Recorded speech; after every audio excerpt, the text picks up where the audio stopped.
Boa noite, gatos e gatas do meu plantão! Que saudades que eu tava de vocês! Já adianto vocês que não estão participando ainda do nosso sorteio que tá rolando no Instagram. Corre lá no Instagram, vai no post fixado, marca 3 amiguinhos e participa. Olha, gente, R$ 500 no Pix no sorteio. Um vale produção do Estúdio 1901, que tá sempre com a gente, de R$ 250.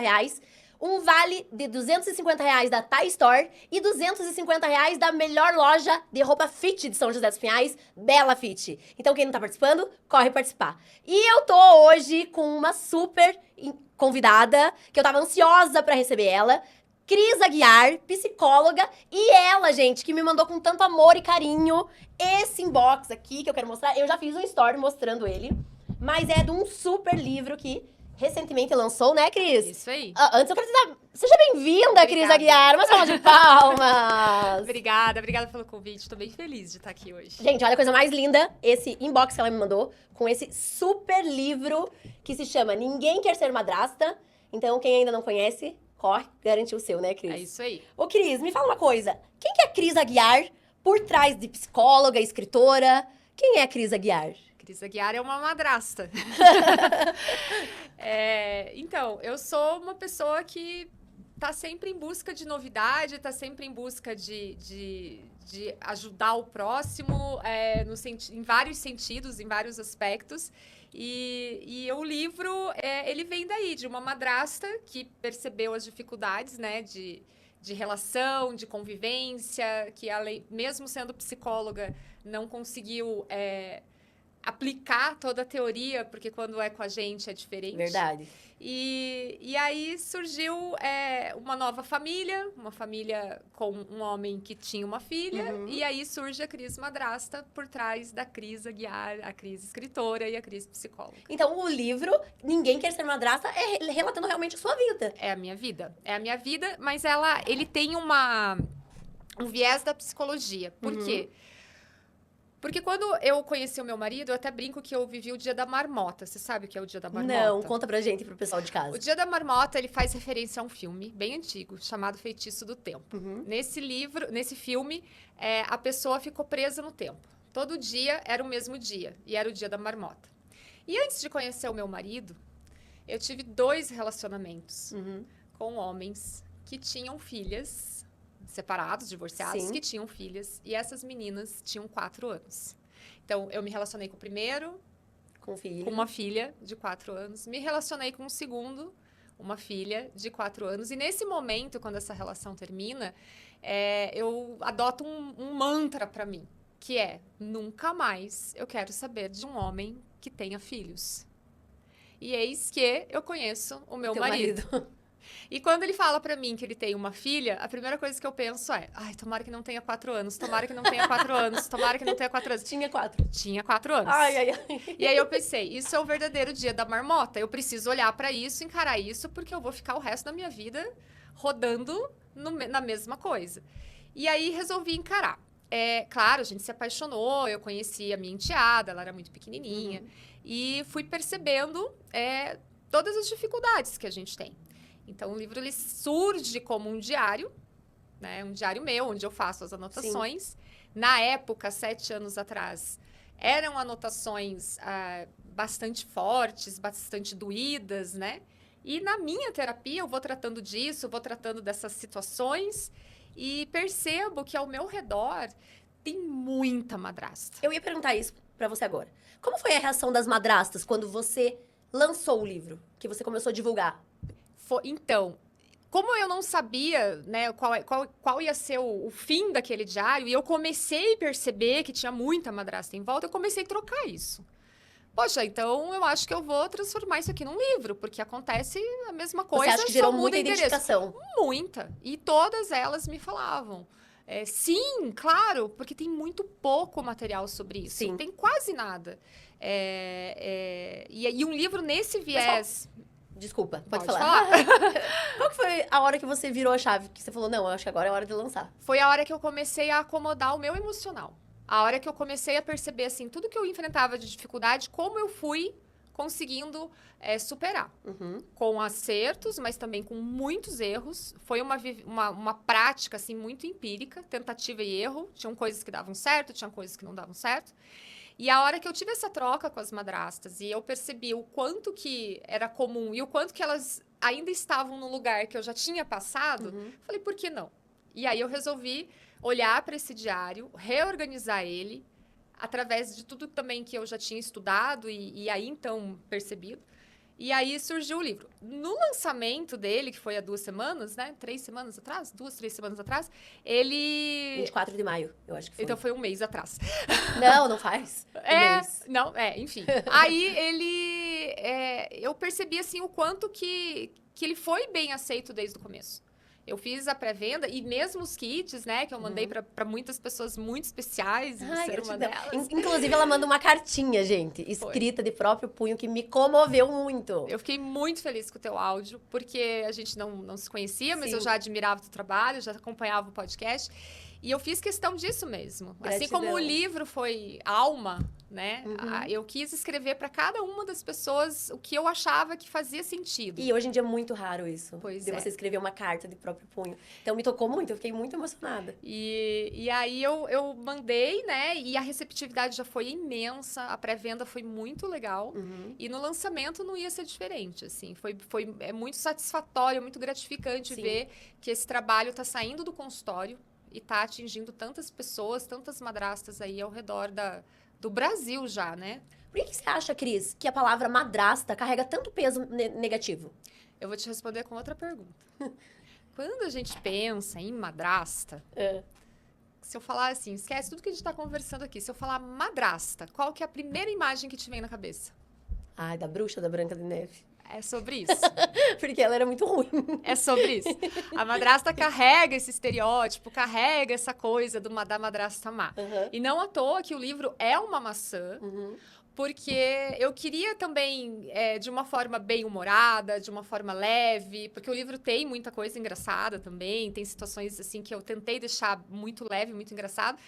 E aí a ideia também é essa, de quebrar essa coisa de que a madrasta é uma madrasta má, que é uma pessoa que vem para dividir, que vem para atrapalhar, que vem para separar o pai do filho, da filha. Infelizmente é essa visão que muitos têm, né? Exatamente. Então, por outro lado, quando a gente pensa em contos de fadas, também é importante falar assim, o quanto, ou melhor, assim, Ju, você conhece alguma mulher ou alguma criança que um dia, assim, acorda e fala assim, gente, meu sonho é conhecer um príncipe encantado, lindo, maravilhoso, um homem bonito, rico, trabalhador, bem-sucedido, né? Mas que tenha 3 filhos, que seja divorciado, que, né? Eu acho que isso não é algo que uma mulher sonha, né? Então, por isso também a provocação do título, com um ponto de exclamação bem grande. E assim. eu vou te falar que faz a gente ficar curiosa. Né? Tipo, ninguém quer ser madrasta. Não. Mas quando isso acontece, como é que a gente se vira nessa situação, né? Então, a ideia foi quebrar mesmo esse estereótipo e dizer que a madrasta, ela pode, muito pelo contrário, né?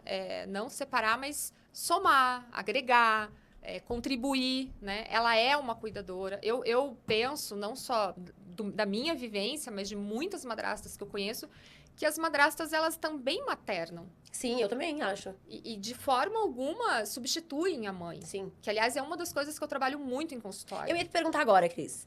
Você, depois do livro, você mudou a tua forma de atender? Não. Porque você é psicóloga. Sou. Mas você mudou a forma que o universo vê a família? Não. Teve alguma mudança depois do livro ou não? Você continuou caminhando igual? Caminhando igual no sentido de esclarecer. Mãe é mãe, pai é pai. O filho é o filho, né? A filha, enfim. Cada um vai ter o seu papel. Sim. E a madrasta é a madrasta. É porque a gente vê que muitos psicólogos, eu já vi casos de a pessoa chegar lá e daí a pessoa que me contou, né? Falou assim, eu cheguei lá, falou que não é pra me separar, que eu tenho que continuar, que isso, que aquilo. Não, eu acho que o grande problema num recasamento com filhos é cada um encontrar o seu papel. Com certeza. Eu acho que essa é a dificuldade. Sim. Porque, assim, quando a madrasta fala, eu não quero me envolver, isso não é problema meu, É ruim também, né? Não, mas é impossível. Não tem como daí. Não Eu também acho. Daí não tem impossível. como ser uma família. Você vai ter uma criança convivendo na tua casa, vivendo com você, Com vivendo certeza. com teu marido. E Não vira tem. família. Exato. É automático. Por outro lado, se for uma pessoa que fala assim, não, eu vou fazer melhor do que a mãe, vou fazer melhor do que o pai, eu sei o que é bom, também não vai dar certo. Então, eu acho que no consultório, quando a gente fala dessas famílias, o mais importante é trabalhar os papéis, trabalhar os limites, trabalhar as fronteiras, né? Porque dá para todo mundo conviver e conviver de uma forma muito legal, sem ter disputa, sem ter... Né? Eu sempre falei para minha enteada, com 4 aninhos, imagina que ela ia entender, mas eu sempre falei para ela, olha, o seu pai é seu pai. E ele vai ser sempre seu pai. Sim. A sua mãe é a sua mãe. E vai ser sempre seu pai. E olha que legal. Você é a filha deles. E você vai ser sempre a filha deles. Com certeza. Então, eu tentei desde o começo explicar que eu era a esposa do pai. Porque tanto o pai, ela, a mãe, já eram. Sim. É um núcleo que ninguém vai dissolver, por mais que sejam separados, Com certeza. enfim.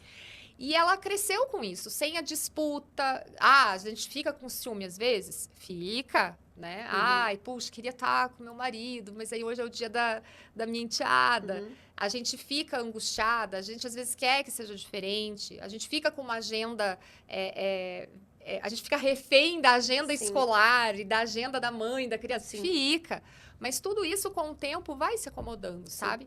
Então, eu acho que esse foi fundamental. E é isso que eu trabalho no consultório. É dizer assim, gente, calma, porque quando tem problema, é quando um entra no espaço do outro. Esse que é o que eu percebo que é o mais difícil, assim. Cris, e como que a gente lida com a clássica frase, você não é minha mãe? Diz ela antes. Eu sempre disse pra minha enteada, eu não sou a sua mãe. Porque isso, eu acho que libera a gente de uma frustração, de uma possível, até, de um confronto, de uma situação desagradável. Então, eu sempre deixei muito claro para minha enteada. Eu não sou a sua mãe. Aliás, Ju, eu não deixei nem ela me chamar de tia Cris. Não? Não. E como que ela te chama? Cris. Ai, que legal. Hoje ela fala boadrasta, né? Eu até brinco com ela. Será? Será que eu sou boadrasta? Sim, tenho certeza. Por quê? Porque eu não queria que ela me associasse à tia da escola, à tia irmã da mãe. Eu queria que ela me visse como a esposa do pai dela. E se ela quisesse me considerar uma madrasta, né? A boadrasta, como ela fala, ótimo. Mas eu sempre fui a Cris. Sim. E isso também é bom. Mas você não acha que, às vezes, a própria mãe acaba atrapalhando o convívio da madrasta com o filho? Eu acho que é natural isso. Porque agora, se a gente olhar do ponto de vista da mãe, Ju, imagine a insegurança de uma mãe. Sim. Saber que o filho, a filha, vai estar com o pai, com uma outra mulher, que, ok, em algumas situações tem uma boa convivência, há uma aproximação, mas na maioria das vezes ela nem sabe quem é. Sim. E muitas vezes nem quer saber. Então, eu penso que muitas vezes até pode ser inconsciente isso, sabe? Porque também há uma insegurança, há um medo, há uma dificuldade de aceitar, né? E às vezes, assim, quando o homem se relaciona primeiro, né? Sim. Quando ele se casa antes, ou tem uma namorada antes, aí mistura tudo, mistura o que é do ser humano, né? Sim. Como assim? Como que a pessoa seguiu a vida e eu não? Né? E essa questão da mãe, eu acho que, acima de tudo, o respeito, né, Ju? Porque não adianta, é uma coisa que, em algum momento, se não pacificar... Acaba que o filho é o prejudicado maior. Perfeito. Quem vai realmente sentir os impactos e quem vai sofrer e quem vai ficar ali tentando mediar a situação e quem vai ficar tenso é sempre a criança, né? Sim. Então, eu acho bem importante. Eu acho que não precisa ser assim, somos melhores amigas, não necessariamente você precisa frequentar uma casa da outra. Eu acho que é só o respeito, né? É o respeito. E eu venho de uma família recasada, né? Eu tenho irmãs. Apesar que hoje, no século de hoje, a maioria, né? Exato. A maioria. É cada vez mais... Hoje é raro você ver a família tradicional, né? É isso. De pai e mãe casado há anos e os filhos... Exato. Vai ser cada vez mais frequente. Com certeza. Porque se antes havia uma repressão em relação aos casamentos, no sentido de que, você tem que casar e ficar o resto da vida com a pessoa, hoje as pessoas vão atrás da sua felicidade. Sim. Se aquele relacionamento não deu certo, vamos em frente. Então, é uma tendência, né? E eu acho que ainda tem muita gente que fica no relacionamento, mas acreditando, não tendo mais o relacionamento. E isso também é ruim, porque ela deixa de lado a própria felicidade, né? De buscar a felicidade. E, de novo, quem vai sentir isso É os filhos. Exatamente. Futuramente, com certeza. A Exatamente. pessoa não tem noção na hora, mas futuramente vai Exatamente. pesar. Eu conheço pessoas Porque às vezes eu escuto gente falando que você é psicóloga, você vai me falar, ai, mas eu tenho que ficar casado por causa dos filhos. É isso que eu ia falar agora. Fala um pouco disso. Sim. Não, eu só vou me separar o dia que meus filhos ficarem adultos, o dia que eles... Mas qual é o sentido disso, né? Viver um casamento falido, né? Você tem 2 filhas, né, Sim. Ju? Então, não sei se você já ouve essa conversa na tua casa, mas assim, o quanto que os filhos querem ver os pais bem. Com certeza. Às vezes, vê-los separados é melhor do que, né, e felizes, Sim. do que vê-los juntos e vivendo um atrito o tempo todo, né? Então, é algo pra gente ressignificar aí nesse momento, né? Verdade. Cris, eu separei uma frase que eu li no livro, que ela fala o seguinte: madrasta não é mãe, mas também não é nada. Como essa frase define esse lugar ambíguo? Então, esse é o grande desafio. Porque quando você exclui a madrasta, né? Isso vem muito do pai, né? Aí a gente puxa agora a responsabilidade do pai. O grande responsável por fazer essas relações darem certo, tanto da madrasta com a mãe, da madrasta com a enteada, né? E o próprio, né? Entre homem e mulher, entre o pai e a madrasta, é o pai. O pai é o elo que vai fazer tudo isso funcionar. Sim. Então, quando o pai, ele exclui a madrasta, e muitas vezes até com uma intenção de preservar, ele acaba criando uma barreira de comunicação, uma barreira de convivência, né? Com certeza. E quando eu falo que não é mãe, é porque é justamente isso. Eu não sou mãe dela, mas eu materno ela, né? Então, eu cuido, eu ajudo, eu respeito. E o meu marido, que não são todos os casos, mas o meu marido me dá muita abertura para isso. Que Então, bom, né? Então a gente conversa, ele concorda com tudo que eu falo. Eu não ia perguntar no ao vivo, mas eu ia perguntar depois pra você. Eu ia falar, teu marido achou legal? Não se ofendeu com você querer fazer o livro? Ele escreveu a orelha do Sim, livro. O livro, ele não vai, assim, absolutamente agredir, criticar, julgar, falar, nada. Ele vai dizer mesmo das dificuldades, Sim. né? E dos acertos, por Com favor, certeza, né? porque tem muito, né? Tem muita coisa que deu certo, Sim. tem muita coisa que funcionou, né? Então, assim, e também não é um livro de autoajuda. Sim. Muito pelo contrário. O que ele não tem aqui são 5 dicas para ser uma boa madrasta. Não tem isso. Ele passa realmente por um viés da compreensão, né? De você entender a situação, de você ver de outra forma, de você refletir sobre algumas coisas. Sabe, Ju, teve uma coisa que eu fiquei muito, muito feliz, assim. Eu tenho uma pessoa que, quando eu recebi o livro, a primeira, né, que eles chamam de boneco, né? Que é aquele primeiro que vem impresso pra você revisar. Eu tava tomando um café com um casal e ela era madrasta. E a hora que o motoboy chegou ali no café pra me entregar o livro, eu falei, gente, meu filhinho nasceu. E dei pra ela ver. Foi a primeira pessoa que pegou o livro, antes de mim até. E ela leu uma frase apenas, que tá bem no comecinho do livro, que diz assim: se eu soubesse no começo o que eu sei hoje, eu teria errado de formas diferentes. Isso eu coloco na abertura do livro. Sim. E quando ela leu isso, eu tava ali conversando, feliz. Quando eu olho pra ela tá chorando. Ela se emocionou. Porque ela é madrasta. Sim. E quando ela leu essa frase, veio pra ela tudo O que que ela ela... viveu. Exato. E também, eu acho que ela deve ter se conectado. Porque se eu soubesse, né o que hoje eu sei, o que hoje eu experiencio, lá no começo, eu também teria feito muita coisa diferente, sabe? E... Saindo dessa frase, qual que são os maiores erros que as madrastas cometem? achar que vão fazer melhor que a mãe. É. Esse é o principal. Ou querer competir, né? Ou querer competir com a criança, ou querer ocupar um espaço ali e tirar... Isso eu fiz, tá, Ju? Eu tirava a responsabilidade do pai. Então, quando a minha enteada chegava lá em casa, com 4, 5 aninhos, né? Às vezes um pouquinho mais, até uns 7... Não, no primeiro ano foi o mais difícil, né? Pré-pandemia. Então, a criança chegava lá em casa, eu determinava. Não, então, tem que dar banho, tem que dar de comer, vamos fazer isso, vamos fazer aquilo... E aí, eu comecei a perceber o quê? Eu tava ficando extremamente sobrecarregada, cansada, e o meu maridão feliz, né? Suave. Alguém ali tá fazendo, alguém tá tomando conta. Claro, tudo isso é num nível inconsciente, Sim, sabe? Ju? é automático, É automático. A gente chega e vai querer organizar, e vai fazer. E daqui a pouco eu vi ele não fazendo muita coisa que ele deveria estar fazendo. E eu me sobrecarregando com algo, inclusive, Ju, teve uma situação uma vez que eu fiquei um pouco assustada, assim, porque eu me vi conversando com meu marido dizendo coisas do tipo, não, mas na casa da mãe dela não pode ser assim. Meu Deus. Aham, porque você quer arrumar tudo. Você acha que você tá de fora, você tá olhando, você tá errada, ele tá errado, tá tudo errado, eu que sei.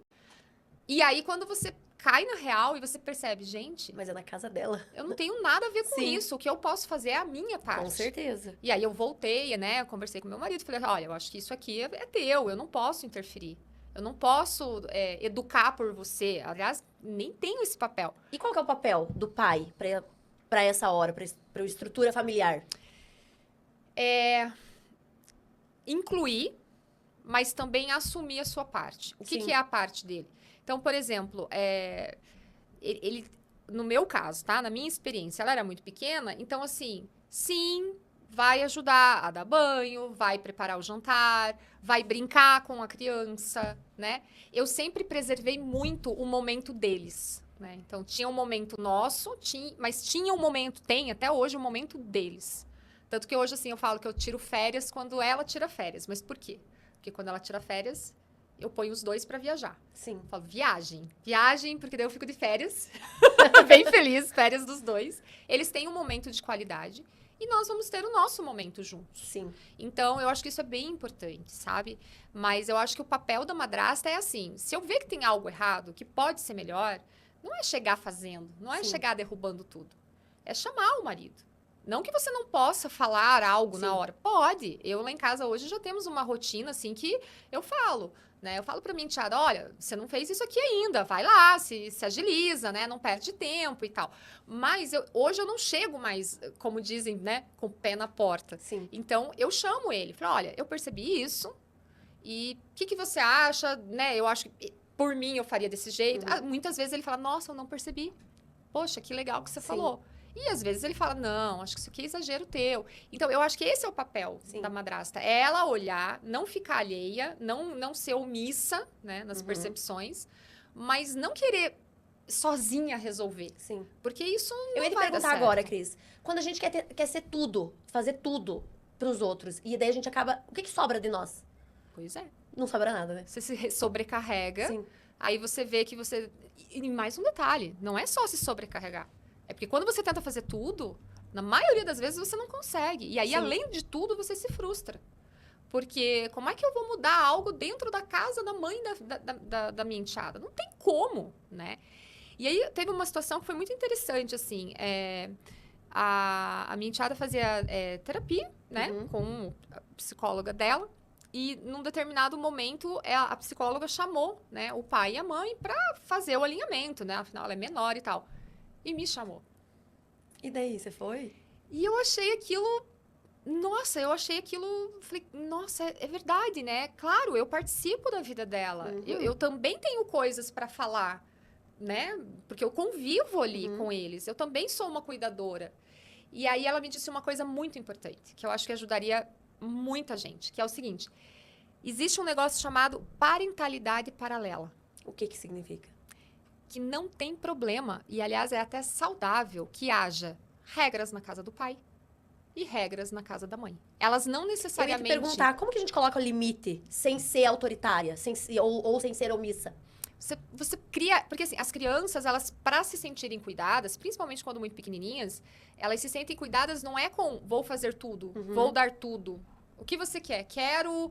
um iPhone Não, isso é o complementar, né? Isso aí é o presente, é o merecimento, é o carinho. Mas o que faz uma criança realmente se sentir amada? É o cuidado.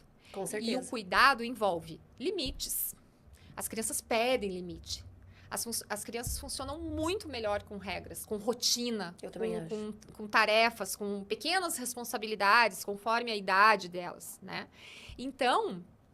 É isso. Então, lá em casa, a gente tinha algumas regras. Tem alguém se olhando torto aqui. Eu senti.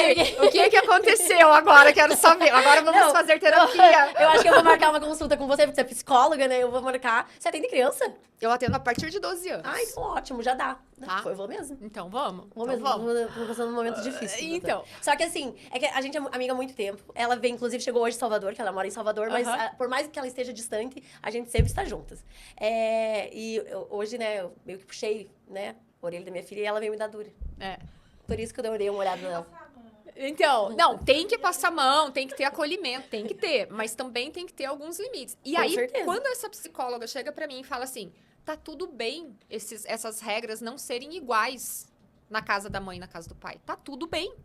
A criança, ela vai transitar por A isso. criança tem que se adaptar nas duas casas. E então. ela se adapta muito melhor do também que a acho. gente. Ela consegue discernir isso desde muito pequenininha. E aí, a partir desse momento, eu falei assim, gente, é mesmo. Eu só posso fazer aquilo que eu posso fazer. Com certeza. Eu não posso querer que o outro faça o que eu acho que é. Sim.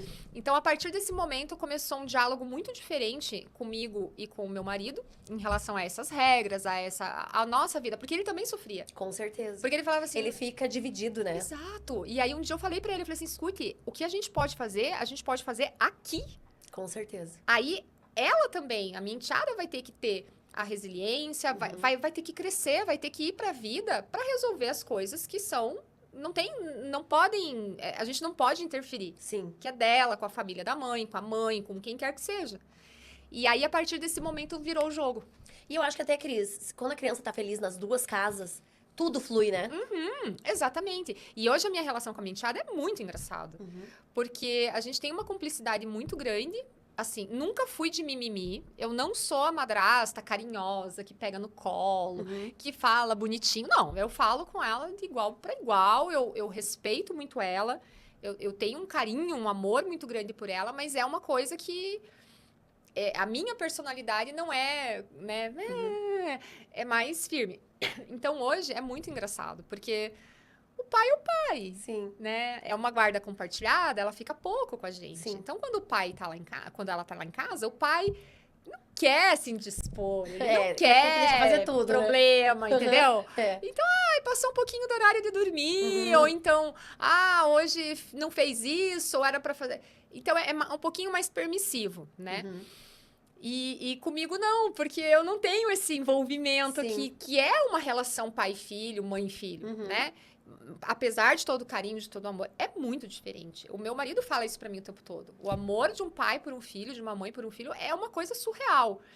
Então, eu tô ali pra botar ordem. Com certeza. Só que eu não brigo. Sim. Às vezes, assim, passou o horário de dormir, eu só abro a porta da sala e olho. Daí já sabe. E aí ela já levanta, entendeu? E ela já vai, ela já faz e tal. Então, é uma relação muito... Não tem briga, não tem confronto. Porque é o que eu sempre falo pra eles. Uma vez que a gente acorda, os acordos, isso vale pra vida, né, Eu Ju? falo. Eu acho que tudo que é combinado não custa caro. Não custa caro. Então, se você tem combinado, você não vai brigar. É. Porque aquilo já tá combinado. E isso é na vida, né? Não é só dentro de casa, é em tudo. Em todas as relações. De amizade, de trabalho, enfim, até pra você se sentir bem, né? Sim. Então, e aí a gente transita muito por esse lugar. Ô, Cris, mas tem uma idade pra introduzir, como que eu posso te dizer? Tem uma idade certa que você acha que pra você colocar uma figura parental nova dentro de casa, né? Pra ter aquela relação. Tem uma idade certa pra criança ou não? Não. Isso vale pra qualquer idade. Pra qualquer idade. Até porque, assim, tem pessoas que, né, acabam passando por uma separação com filhos muito pequenininhos, com filhos adolescentes, né? Sim. Até mesmo, assim, eu vejo situações, assim, de pessoas que se separaram com filhos adultos, Sim. né? Não pense que o adulto também, o filho adulto... Dá trabalho. Não é que pode dar trabalho, mas assim, ele já tem uma compreensão Sim. maior, mas lá no fundo, aquela questão assim o pai e a mãe. Eu sempre falo assim, ninguém casa pra separar. Sim. Nenhum filho espera ter duas casas. Sim. Talvez eu esteja sendo até um pouco romântica aqui, né? Idealizando um pouco. Mas Não eu seja. acho que é da natureza, né? A gente Sim. não começa uma coisa com uma intenção, Sim. assim, de que não dê certo. Então, até pro adulto, isso pode, às vezes, bater diferente. Eu já tive situações, assim, de pessoas que chegam pra mim e falam assim, gente, a pessoa tem 30 anos e os pais se separam e a pessoa entra numa... Meu Deus, como assim meus pais se separando? E aí, quando entra um padrasto, uma madrasta, a situação tende a dar uma, né? Mas aí como que faz? É muito mais fácil quando é adulto. Quando é criança, eu acho que tem muitas possibilidades, mas o que eu mais vejo é assim, quando é uma criança, assim, até os seus 7, 8 anos, eu acho que a aceitação é um pouco melhor. Porque as crianças, nessa fase, até pelo desenvolvimento cognitivo, o desenvolvimento da criança, até os seus 7, 8, às vezes um pouquinho mais, um pouquinho menos, elas querem muito ver os pais... Elas querem muito ver os pais felizes. Eu ia falar isso. Então, é claro que, né, não por isso vão amar, né, os seus padrastos e madrastas, né? Tem que, como qualquer relação, né? Sim. Ju, você conhece uma pessoa agora, você já vai morrer de amores? Às vezes acontece, Sim. mas na maioria das vezes você precisa conhecer um pouco mais, você precisa conviver, conversar e tal, pra você ir desenvolvendo um afeto. Quando a gente fala de adolescentes, é um desafio um pouquinho maior. Mas eu acho que sempre vai passar por uma conversa franca, né? Sim. Quais são as dores desse adolescente? Por que ele não gosta da madrasta? Sim. O que tá Cris, acontecendo? O que você diz pra pessoa que tá começando agora um relacionamento com filhos? Qual o conselho que você daria como psicóloga e escritora desse livro? O conselho pra madrasta, né? Até Pro pai. pro pai que tá começando. Eu acho que pra madrasta é assim, autenticidade. Eu acho que não adianta você entrar numa relação pensando, vou conquistar esta criança ou esse adolescente. Vou chamar, vou fazer, até pode, mas que isso seja autêntico, que isso não tenha uma segunda intenção, que isso não seja uma barganha. Eu vou fazer isso para você me aceitar na relação com seu pai. Eu acho que é a autenticidade. E é falar mesmo. Eu acho que essa conversa que eu tive com a minha enteada aos 4 anos, que eu falei assim, olha, eu não vou competir com você, você é filha, eu sou esposa, nananã, cada um tem o seu papel. Eu acho que essa conversa pode ser em qualquer idade. Porque quando você coloca pro filho, né? Você coloca pro filho do seu marido, enfim, do seu namorado, que você tá ali para uma relação que não tem intenção nenhuma de afetar a relação dele com o pai, da criança com o pai, do adolescente com o pai ou com a mãe, eu acho que você começa a desarmar um pouco. Sim. As barreiras vão se acalmando ali, as coisas vão se acalmando. É entrar com esse coração aberto de dizer assim, gente, eu entendo. É olhar, né, pro outro, né? É ter a alteridade que a gente fala, né? Você olhar pro outro e se colocar ali, apesar que eu sempre acho que é impossível você se colocar no lugar do outro, mas enfim, tentar. E pensar assim, tá, mas e o que tá difícil pra essa pessoa me aceitar? Por quê? E aí, quando você começa a entender isso e conversar com essa criança, com esse adolescente sobre isso, e se colocar na relação dessa forma honesta... Eu não tenho erro, sabe? Eu acho que, por mais que no começo possa ter ali algum desafio maior, mas você já entra, tipo assim, eu não tô armada. Sim. Eu acho que esse é um caminho bom. Cris, a escola, ela é uma configuração... Como que você acha que ela é uma aliada ou não pra família nessa hora? Não tive boas experiências com escola, sendo madrasta. Não? Não. E como que conduz daí? Assim, vamos lá, deixa eu me esclarecer. É porque, assim, existe... Isso também eu falo no livro, né? Existe o dia do pai, o dia da mãe. Algumas escolas colocam agora o dia da família, né? Até por... Eu acho que devia tirar todo esse negócio de dia de pai e dia de mãe e fazer só, tipo, o dia da família. Dia da família. Eu acho que era mais perfeito. Pelas relações homoafetivas, né? Então, você acaba incluindo mais. Com certeza. Mas, assim, eu desconheço, espero que exista, uma escola que tenha esse acolhimento da madrasta.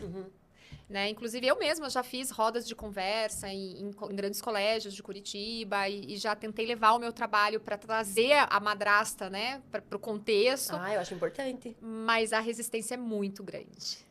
Então, assim... É triste, né? Porque isso acaba meio que afetando a família daí. Exato. Em vez de ajudar, acaba afetando. Eu não digo que atrapalhe, mas não contribui, sabe? Sim. É aquela coisa assim, tipo, é um território que é do pai, é da mãe, é da avó, do avô, do tio e tal, mas eu não vejo esse acolhimento ali da madrasta fazer parte. E como que lida daí?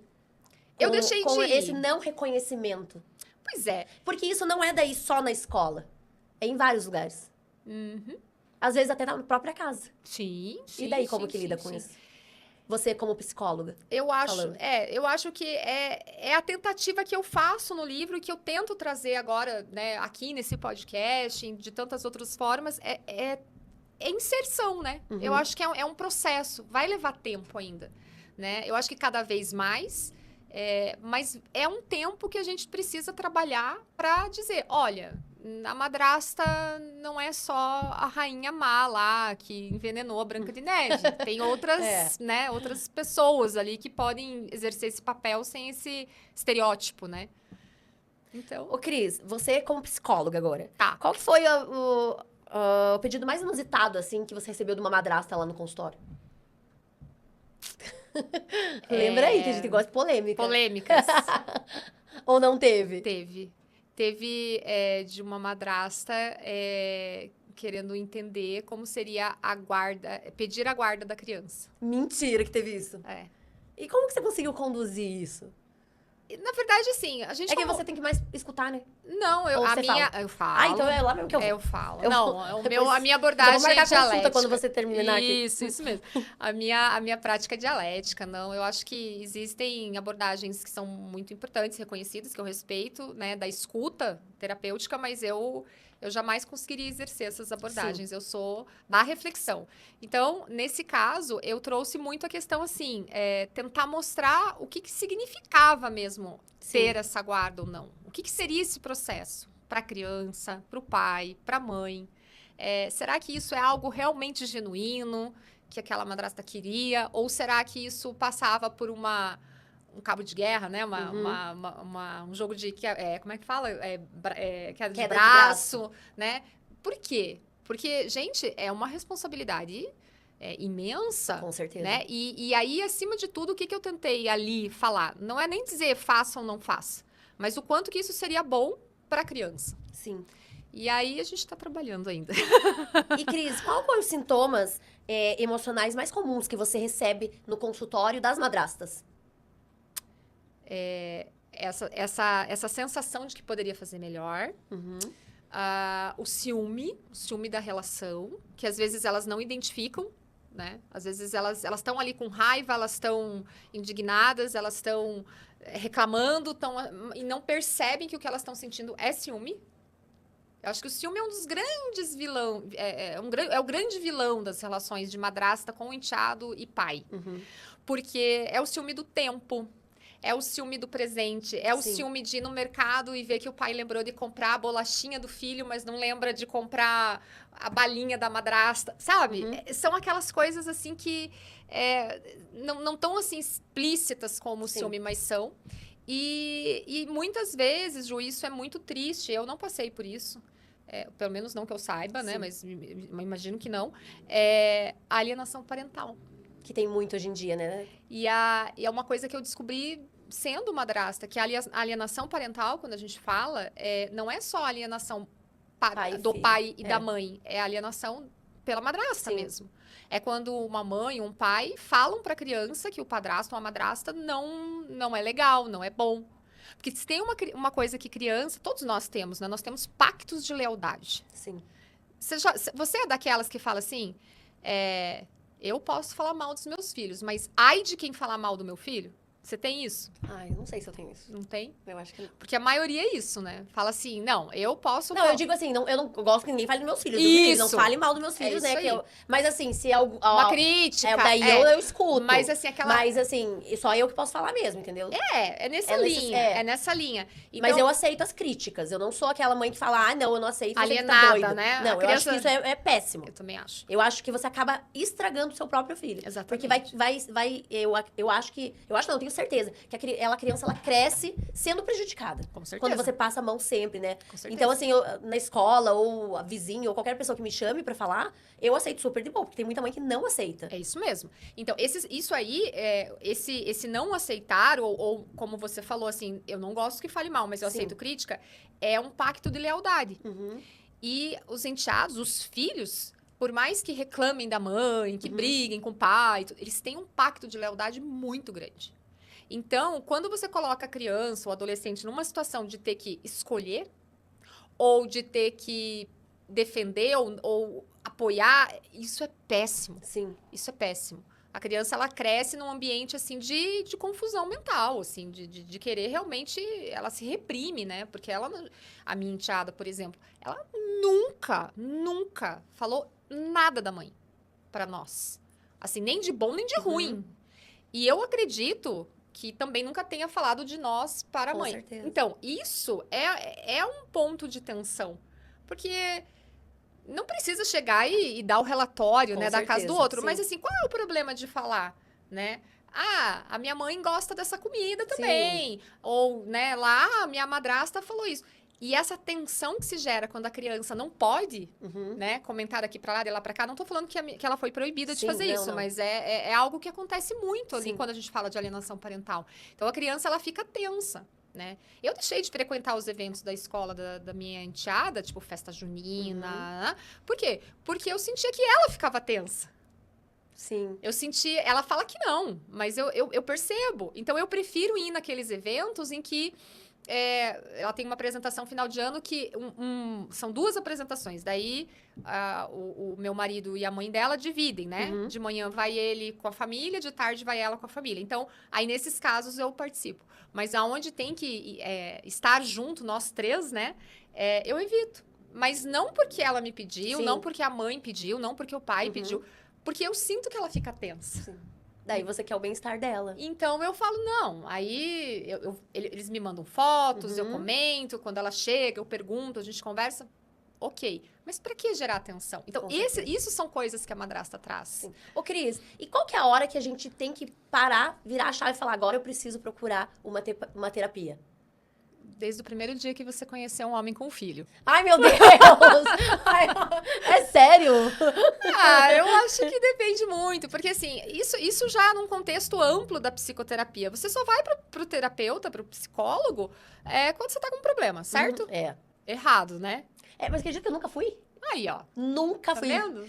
Eu tenho amigas que fazem e elas falam, você tem que fazer terapia. Terapia é maravilhosa. Que ela ali vive falando pra mim, vai procurar uma terapia, vai não sei o quê. Eu falo, ai, terapia é minha vida, que é muito agitada, não sei o quê. Mas eu sempre acho uma desculpa pra não ir, entendeu? Porque eu acho que eu sou super Bem suficiente e bem resolvida. Mas tudo bem. Não, Prepotência um pouco, né? não, acho que tudo bem. Se você realmente, assim... Agora, o que não dá... Porque tem gente que não tem problema, como talvez alguma amiga sua, mas que vai, por quê? Porque é um espaço de fala, é um espaço de colocar pra fora, é um espaço de reflexão, de autoconhecimento e tal. Tudo bem. Não tem problema não fazer. Agora, tem problema, na minha opinião, é quando você espera a coisa ficar Crítica. insuportável pra daí procurar. Então, no caso aqui específico de madrastas, eu diria assim, quanto antes você se informar, você entender, você compreender essas dinâmicas, melhor vai ser. Sim. É igual casal. O casal, ele vai pro consultório quando eles estão se separando, Daí é complicado. né? Quando, assim, já não tem mais jeito. Aí o casal procura ajuda. Tipo, eu já ouvi... Mas você não acha que às vezes, quando o casal chega nesse ponto, geralmente vem da mulher essa parte, daí, a gente precisa fazer terapia? Depende. Porque é assim, ó. Quando a mulher procura terapia, isso é de observação, tá? Quando a mulher procura terapia, normalmente há uma chance de o relacionamento dar certo. Porque ela ainda tá na busca de fazer a coisa funcionar. Quando o homem procura terapia, já é desespero total, porque a mulher já fez tudo e não adiantou. Então, eu já recebi pacientes, casal, né? Em que a fala foi, essa é a última tentativa. Como se eu pudesse Fazer um salvar milagre. algo ou, né? Então, é um trabalho mais difícil. Então, eu digo assim, não espera a situação ficar insuportável, né? Às vezes, você tá ali com uma angústia, tá com dúvida. Por que não conversar com um profissional? Por que não buscar ajuda? Sim. Tem uma coisa que as pessoas não... É difícil entender, assim, que você não precisa lidar com tudo sozinha. Não precisa, né? Hoje tem tanto recurso. Então, mas as madrastas, eu diria assim... Eu sabia, doutora, que agora tem até no chat GPT, quando eu tô nervosa, eu falo com a minha amiguinha. Ah, é? E ela me chama até de amiguinha já. Já? Porque eu comecei a chamar ela de amiguinha, daí agora ela fala, bom dia, amiguinha, como que você tá? Daí eu falo, olha, tô cheio de louça aqui pra lavar, tô estressada, o que eu faço? E acredita que ela me faz bem? Sim, mas é por quê? Porque é a fala, é o lugar da fala, Aham. né? O ser humano, ele é um ser social. Sim. Então, assim, não existe você não conseguir se comunicar, ainda que seja com uma inteligência artificial, né? Acho que não substitui, mas sim, se você tá ali, quer desabafar que a louça tá na pia, fala com o chat GPT, não tem problema, mas fala, né? Então é o falar que resolve, É o falar. que alivia. É porque quando você fala, você se ouve. Sim. Ou mesmo quando você escreve, você lê, né? Então, o processo terapêutico passa muito por isso. É muito comum, assim, a pessoa chegar no consultório e começar a falar do problema, fala aqui, fala ali, e daqui a pouco ela mesma está se dando as próprias soluções, assim. Que, aliás, é o objetivo, né? Sim. Que a solução não vai ser dada por mim, ela vai ser dada... Eu vou trazer reflexões, mas as decisões, né, as soluções vão ter que ser sempre vindas do paciente, né? Então, é muito interessante. Cris, qual o conselho que você dá pra pessoa que tá em casa, que ela precisa passar por um psicólogo, mas ela tem vergonha de chegar lá e se abrir? existe uma coisa chamada aliança terapêutica. Eu acho que... E isso também é muito pessoal, sabe, Ju? Por exemplo, o psicólogo que funcionou pra mim, não necessariamente vai funcionar pra você. Sim. Eu acho que essa questão da vergonha, do não conseguir falar, passa muito pelo vínculo que o terapeuta consegue traçar com o paciente. Ontem mesmo no consultório, eu tive o primeiro atendimento de um rapaz e ele me traz isso. Ele falou assim, tá, mas você vai me julgar? Eu falei, como assim? Ele falou, não, porque se eu falar coisas aqui e chorar, você vai me julgar? Eu falei, absolutamente. Até porque eu nem sei o que eu poderia julgar. Eu acho que tem muita gente também que também não vai exatamente por isso.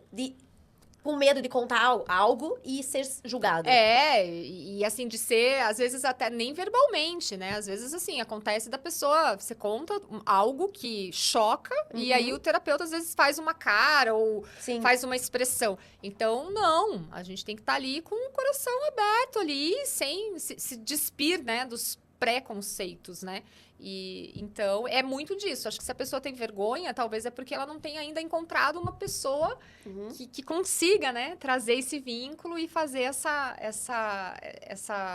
esse trabalho de uma forma confortável, segura, né, que deixe a pessoa relaxada, que saiba que há um sigilo dentro do consultório, que é um lugar que o que é dito ali não sai dali, que ela pode falar o que ela quiser. Né? Então, também desse desconhecimento, né? Sim. Da pessoa não entender o que é um setting terapêutico, né? E o que o silêncio de uma criança pode causar numa casa que tenha conflitos familiar? O que diz o silêncio dessa criança? Diz mais do que os gritos, né? Sim. E como que conduz daí, Cris? É difícil quando você tá no meio dos gritos, eu estou falando dos adultos, por exemplo, perceber a criança. Sim. Então, o que eu diria é evitar, de fato, né, esses conflitos junto, perto, ou até com a criança, porque tem muita criança que se envolve, né, nas discussões. Sim. Mas no caso de um silêncio de uma criança, dificilmente quem está envolvido na discussão vai conseguir perceber. Então, a minha recomendação, se possível fosse, das pessoas que convivem com esse casal, né, seja... Dizem que não se mete a colher, né, em relação... Eu acho que mete, sim. Eu acho que você tem que olhar o bem-estar do ser humano de uma forma geral. Mas, assim, um avô, um tio, uma tia, uma avó, um vizinho, um amigo próximo... chamar, né? É fazer esse alerta, voltar esse olhar para essa criança e alertar pais, né? Porque pai, mãe, enfim, quem é que esteja na discussão. Porque é muito difícil você ali com a cabeça quente, na hora de uma discussão fervorosa, você lembrar que tem uma criança ali perto, né? Cris, qual que é o maior mito que você gostaria de quebrar sobre família feliz? Que você olha, assim como psicóloga mesmo, dos atendimentos que você faz pelo teu consultório. Tá. Você já ouviu falar aquela expressão que diz assim, esta família é disfuncional? Sim. Tem uma autora chamada Froma Walsh, ela fala sobre o ciclo vital da família, tá? Essa autora é uma autora americana, claro que a gente tem que fazer ali alguns filtros, porque ela vai falar das famílias americanas, mas tem uma fala dela que eu acho sensacional, que ela diz assim, não gosto da expressão família disfuncional, porque eu não conheço nenhuma família funcional. Nenhuma família é perfeita. Eu também acho. As famílias vão ter dificuldades. Todas, né? Todas. Aliás, é por isso que a gente vive na família, muitas vezes para justamente aprender. A família é o nosso maior desafio. É a nossa primeira... É o nosso primeiro laço social, né? Então, obviamente, se você fala de um casal... que são duas pessoas, e você já vê as diferenças, você já vê as dificuldades de uma relação a dois, imagine a 3, a 4, a 5, a 10. Sim. Então, as famílias, na verdade, não é nem quebrar um mito, é entender que não vai ser perfeita e tá tudo bem. Sim. E é assim mesmo, e não é perfeita. Então, eu acho que esse é o grande mito, né? A família Margarina, com certeza, aquele café que eles serviram naquele comercial tava frio. Eu também acho. Aquele café não era bom, entendeu? Então, é relaxar e pensar assim, sim, temos problemas. Qual a melhor forma de resolver, né? Sim. Ô, Cris, e o que você diria pra mulher ou pro homem que estão exaustos e já pensaram em desistir da relação por causa dos conflitos familiares? Tem algo, assim, que é bem polêmico, já que você gosta de polêmica. Eu gosto. Eu digo assim, às vezes eu tenho que trazer essa fala, né, para refletir, para reflexão, que é assim, não é porque é a família que você tem que aceitar. Às vezes, alguém da família, e muito próximo às vezes, é melhor manter distância do que e ficar bem, ambos, né? Uhum. No caso ali, vamos supor, você tem um conflito com o irmão, você tem um conflito com o pai, com uma mãe, né? Seu, né? Às vezes é melhor manter a distância, sabe? Porque às vezes a toxicidade de um relacionamento próximo e cheio de conflitos é muito pior do que você se afastar. Porque hoje acho que, né, desde que o mundo é mundo, mas é minha mãe. Mas é meu pai. Sim, mas não é por isso que muitos pais não são bons pais. Muitas mães não são boas mães. Então, a gente tem que ter esse olhar de carinho, de cuidado para nós mesmos.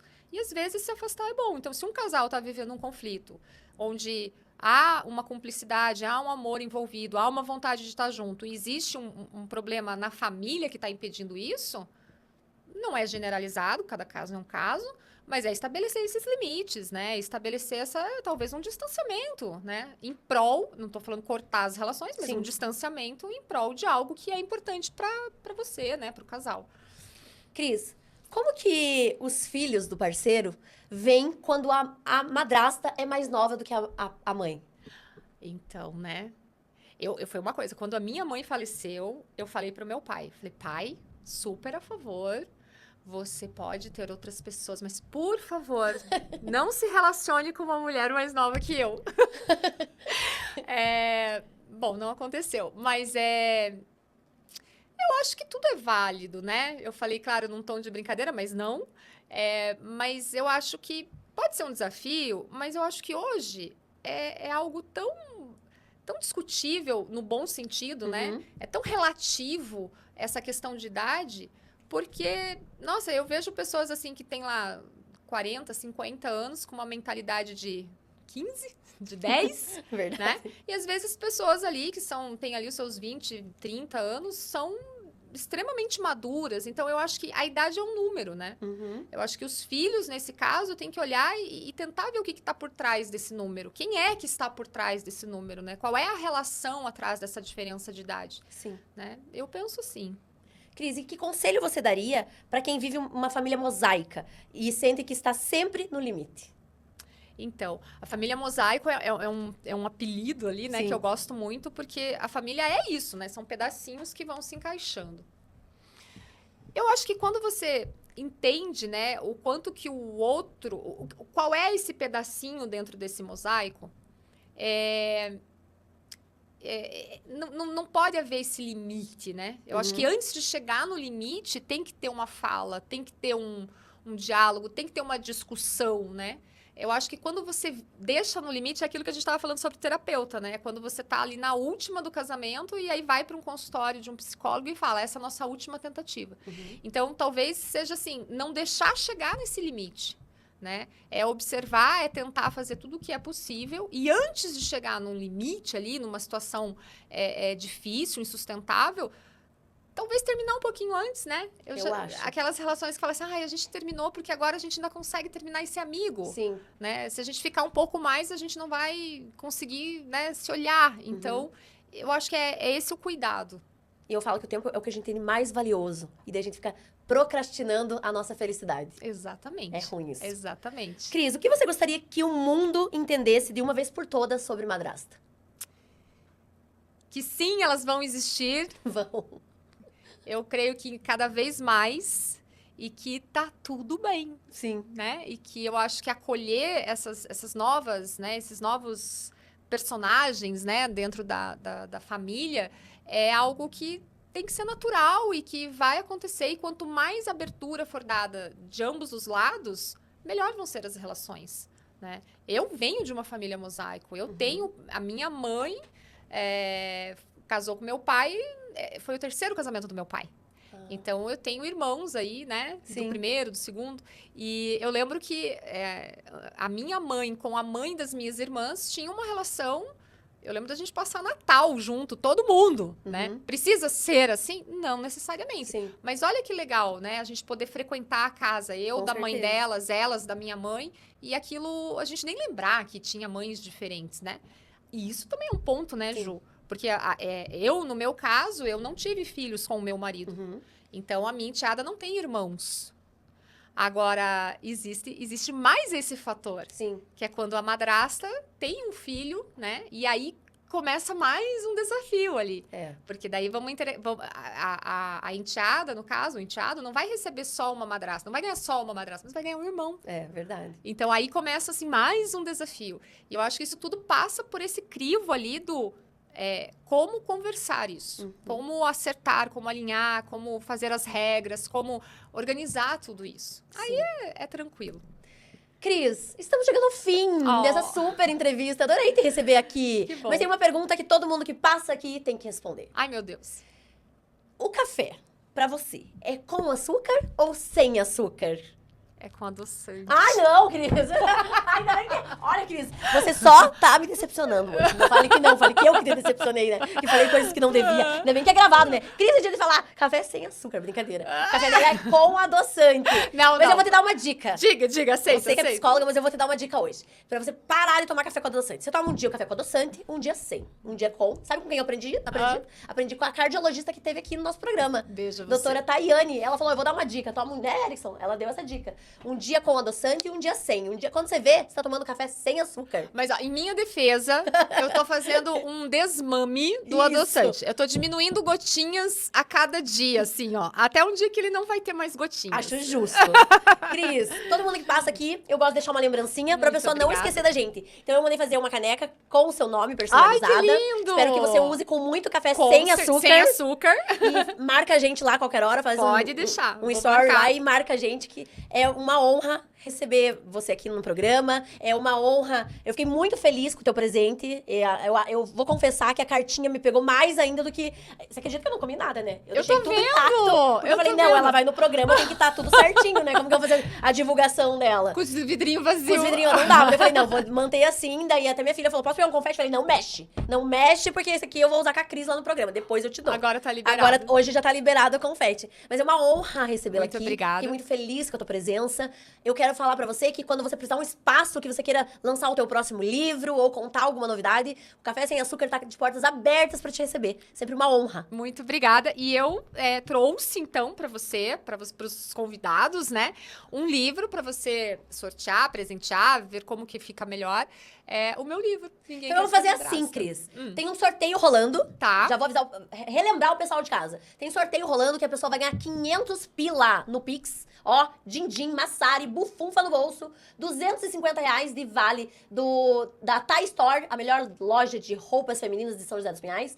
R$250 da Bella Fit, que é a melhor loja de roupa de ginástica aqui de São José dos Pinhais. E R$250 do Estúdio 1901, é o lugar onde eu vou lá, eu me sinto... Eu já sou bonita, né, Cris? Mas eu chego Muito. lá, eu chego lá, eles me deixam mais bonita, entendeu? É o Estúdio 1901, uma mulherada que não conhece ainda o estúdio, vai lá, que lá vocês vão se sentir lindas, maravilhosas, e aumenta a autoestima da gente. E então eu vou incluir no sorteio o teu Perfeito. livro, pode? Claro, claro. Então, ó, vai ganhar também o livro da Cris, que é Ninguém Quer Ser Madrasta.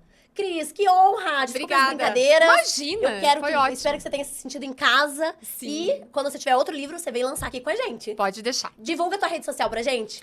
Madrastas, tracinho baixo, né, underline, PSI, Cris Aguiar.